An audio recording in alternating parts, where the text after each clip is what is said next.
Welcome guys, আমি সৌরভ। আজ চলে এসেছি আরেকটি বিজ্ঞপ্তি নিয়ে। বিজ্ঞপ্তিটি খুবই ইম্পর্টেন্ট। কি আমরা আলোচনা করব যে পিএসসি ফুড এসআইয়ের কেসের কি আপডেট, এবং পিএসসি ফুড এসআইয়ের এক্সাম কি ক্যান্সেল হতে চলেছে, এবং যদি ক্যান্সেল হয় তাহলে এক্সামটা কবে হতে চলেছে।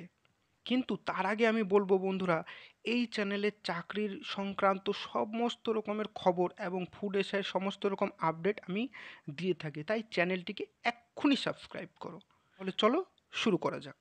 প্রথমে আমরা কেসের কাছে চলে আসি।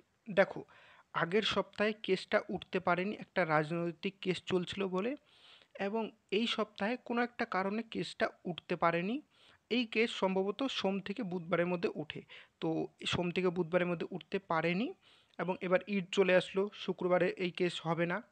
এবং আশা করছি সামনে সোম থেকে বুধবারের মধ্যে এই কেসটি কোর্টে উঠবে। আর 2 নম্বর পয়েন্ট বলি, চেয়ারম্যান বলেছেন অ্যান্সার কি পাবলিশ করে দিয়েছেন বলেই কি রেজাল্ট ঘোষণা হয়ে গেছে, এটা নয়। তিনি নিজেই বলেছেন হ্যাঁ, দুর্নীতি হয়েছে, আমরা মানছি। চেয়ারম্যানের উপরে যারা আছে তাদের সাথে বৈঠক করে তিনারা আলোচনা করবেন এবং পরীক্ষার ক্যান্সেলের ব্যাপারে একটা যুক্তি করবেন। কিন্তু তোমাদের ভোট অবধি অপেক্ষা করতে হবে। ভোটের পরেই নতুন নোটিফিকেশন পাবে যে পরীক্ষা হতে চলেছে নতুন করে ফুড এসআইয়ের। তাহলে বন্ধুরা, আজকের আপডেটটি এই পর্যন্ত। দেখবার জন্য ধন্যবাদ। চ্যানেলটিকে সাবস্ক্রাইব করে নাও।